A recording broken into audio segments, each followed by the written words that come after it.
छलावे की रात ट्रेन मुंबई से दिल्ली के लिए रवाना हो गई थी, पर काशी के माँ बाप को नहीं पता था कि उन्हें एक रात जयपुर में भी बितानी पड़ेगी, जो शायद उनकी जिंदगी की सबसे भयानक रात होगी। ये बात तब की है जब 14 साल का काशी मुंबई में अपनी फैमिली के साथ रहता था। काशी के माँ बाप रमा और संजीव दोनों दिल्ली के रहने वाले थे और वो दोनों शादी के बाद काम के सिलसिले में मुंबई शिफ्ट हो गए थे। काशी दिल्ली बस एक ही बार गया था, जब वो 5 साल का था।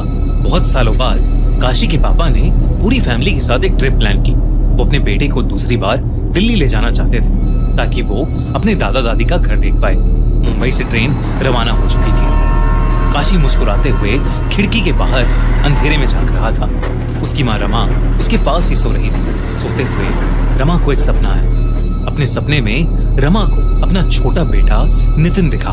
ये बात बहुत अजीब थी क्योंकि अपने छोटे बेटे नितिन को याद करना रमा बहुत पहले ही छोड़ चुकी थी। चलती ट्रेन में सो रही रमा के माथे से पसीना बहने लगा और एकदम से उसकी आंख खुल गई। काशी के पापा संजीव ने जब अपनी बीवी रमा को देखा तो वो बहुत घबराई हुई लग रही थी। संजीव ने पूछा कि उसे अचानक क्या हो गया है, पर रमा ने किसी को कुछ नहीं बताया और चुपचाप खिड़की की तरफ मुंह करके बैठ गई। कुछ ही देर में ट्रेन जयपुर स्टेशन पर रुक गई, लेकिन ट्रेन में कुछ टेक्निकल परेशानी आ गई थी, जिसकी वजह से सारे पैसेंजर्स को जयपुर में ही उतरना पड़ा, जिनमें काशी और उसकी फैमिली भी थी। काशी के पापा संजीव ने प्लान किया कि वो आज रात जयपुर में ही रुक जाएंगे और कल सुबह पहली ट्रेन से दिल्ली के लिए निकल जाएंगे। रात के करीब 12 बज चुके थे और बहुत अंधेरा हो चुका था। काशी के पापा ने रेलवे स्टेशन के पास ही एक होटल ले लिया। ऊपर चलकर जैसे ही काशी ने रूम के अंदर कदम रखा तो उसके सर में एक बहुत जोर का चुभने वाला दर्द शुरू हो गया। काशी ने सोचा कि ये मामूली सा सरदर्द होगा और इसलिए अपनी माँ को बिना बताए वो बिस्तर पर सोने के लिए लेट गया। काशी और उसकी माँ रमा एक रूम में सो गए और उसके पापा दूसरे रूम में, लेकिन रमा को नींद ही नहीं आ रही थी। वो पूरे टाइम अपने छोटे बेटे नितिन के बारे में ही सोचती रही। जब काशी 5 साल का था तब उसकी फैमिली में उसके छोटे भाई का जन्म हुआ था, जिसका नाम नितिन था। लेकिन नितिन के साथ एक बहुत बुरा हादसा हुआ था। 5 साल का काशी और करीबन 1 साल का नितिन अपने माँ बाप संजीव और रमा के साथ ऐसे ही ट्रेन से एक बार जयपुर जा रहे थे। काशी के पापा संजीव ने जयपुर से वापस लौटते हुए छोटे से नितिन को पूरे टाइम अपने हाथ में ही पकड़ रखा था। रात में करीब 2:30 बजे 2 मिनट के लिए संजीव की आंख लग गई। ट्रेन के छोटे से झटके से जब संजीव की आंख खुली तो नितिन उनके हाथ में नहीं था। ये देखकर संजीव ने जल्दी से रमा को नींद से उठाया और उसे सब कुछ बताया। फिर दोनों तुरंत नितिन को पूरी ट्रेन में ढूंढने लगे। वो अपनी आंखों पर बिल्कुल भी यकीन नहीं कर पाए जब उन्होंने नितिन को ट्रेन के खुले हुए गेट के पास बैठा हुआ देखा। किसी को कुछ पता नहीं था कि वो वहां कैसे पहुंचा। रमा और संजीव का दिल जोर जोर से धड़कने लगा और वो लोग जैसे ही नितिन की तरफ आगे बढ़े, ट्रेन में एक और झटका लगा और नितिन ट्रेन के बाहर अंधेरे में गिरकर कहीं गायब हो गया। रमा की ये देखकर चीख निकल गई। फौरन चेन खींचकर ट्रेन रोकी और बाहर निकलकर नितिन को ढूंढने लगे, लेकिन वो कहीं नहीं मिला।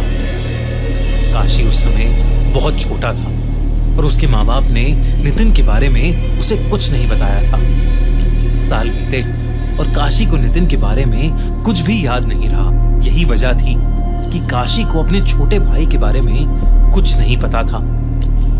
ये सब सोचते सोचते रमा की आंखों में आंसू आने लगे थे। तभी उसे अपने बिस्तर के नीचे कुछ हिलता हुआ महसूस हुआ। वो चुपचाप बिना हिले पता लगाने की कोशिश कर रही थी कि उसकी नजर दीवार पर टंगी घड़ी पर गई। रात के 3:30 बज रहे थे। एकदम से होटल के रूम का टेम्परेचर गिरने लगा और रूम में बहुत तेज ठंड हो गई, जबकि बाहर गर्मी का मौसम था। रमा को जयपुर की गर्मी में तेज ठंड लग रही थी। रमा को कुछ बहुत अजीब लग रहा था। तभी रमा की पीठ के पीछे से एक आवाज आई, माँ, पीछे मुड़कर मुझे देखो ना, मैं हूँ आपका नितिन। रमा के कान में कोई बहुत धीरे धीरे उसे पुकार रहा था और पीछे मुड़ने के लिए बोल रहा था। वो आवाज सुनकर रमा की रूह कांप गई और डर के मारे रमा एक ही करवट में लेटी रही। रमा को ऐसा लगा कि जैसे उसका छोटा बेटा नितिन वाकई उसे पुकार रहा है। वो मुड़ने ही वाली थी पर रुक गई। रमा को कहीं से याद आया कि जब कोई आत्मा पुकारती है तो पीछे मुड़कर नहीं देखना चाहिए। कुछ देर तक आवाजें उसे यूं ही पुकारती रहीं, पर कुछ मिनटों बाद वो अपने आप बंद हो गई। ठंड भी अब धीरे धीरे कम हो गई थी और उनके रूम का टेम्परेचर भी पहले की तरह नॉर्मल हो गया था। जब चीजें ठीक हुई तो काशी की माँ ने बड़ी हिम्मत करके पीछे मुड़कर देखा तो उसे वहां कोई नहीं दिखा। कोई था तो बस काशी। रमा ने देखा कि काशी का मुंह खुला हुआ है और उसकी आंखें ऊपर छत की तरफ देखे जा रही हैं। ऐसा लग रहा था कि मानो काशी का मुंह अटक गया हो। रमा ने काशी के माथे पर हाथ रख के देखा तो वो बुरी तरह तप रहा था। काशी को बहुत तेज बुखार था। रमा ने काशी को दवाई खिलाकर उसके माथे पर गीली पट्टियां रखी, लेकिन उसका बुखार उतर ही नहीं रहा था।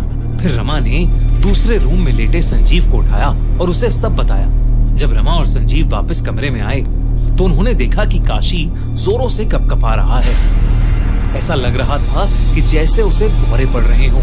अचानक से काशी की आंखें सफेद पड़ गईं और वो हवा में ऊपर झूलने लगा। और तभी किसी बहुत ही छोटे बच्चे की हंसने की आवाज पूरे कमरे में गूंजने लगी। कमरे की सारी लाइट्स जल बुझ करने लगी, वो लाइट्स भी जिन्हें कभी ऑन किया ही नहीं गया था। रमा और संजीव को कुछ समझ नहीं आ रहा था। संजीव जल्दी से होटल स्टाफ को चीखते हुए मदद के लिए बुलाने लगा। जैसे ही होटल का स्टाफ वहां आया वैसे ही काशी बेजान होकर बिस्तर पर गिर पड़ा और सारी लाइट्स ने भी जलबुझ करना बंद कर दिया। जब रमा काशी के पास गई तो काशी की आंखें बंद थीं।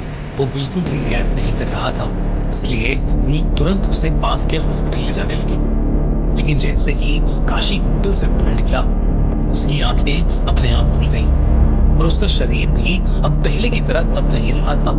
काशी को ज्यादा कुछ तो याद नहीं था, लेकिन उसने बताया कि उसे एक छोटा बच्चा अपने रूम की खिड़की पर बैठा दिखाई दिया था। उस रात रमा और संजीव काशी की बात सुनकर बहुत ज्यादा घबरा गए थे।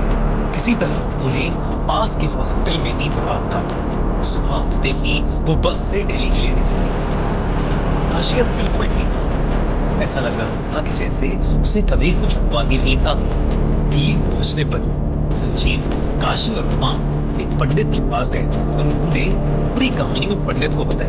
पंडित ने काशी के माँ बाप को बताया कि कल जो भी रूम में आकर रमा को पुकार रहा था वो उनका छोटा बेटा नितिन नहीं था, बल्कि कोई और आत्मा थी जो उनकी दुख भरी याद का फायदा उठाकर अपना काम करवाना चाहती थी। उन्होंने काशी के सर पर हाथ फेरकर मुस्कुराते हुए बोला कि अब उन्हें कोई परेशान करने नहीं आएगा। पंडित ने आखिर में काशी के माँ बाप को अलग से भी बोला कि उनके छोटे बेटे नितिन की आत्मा अब भी उनके साथ है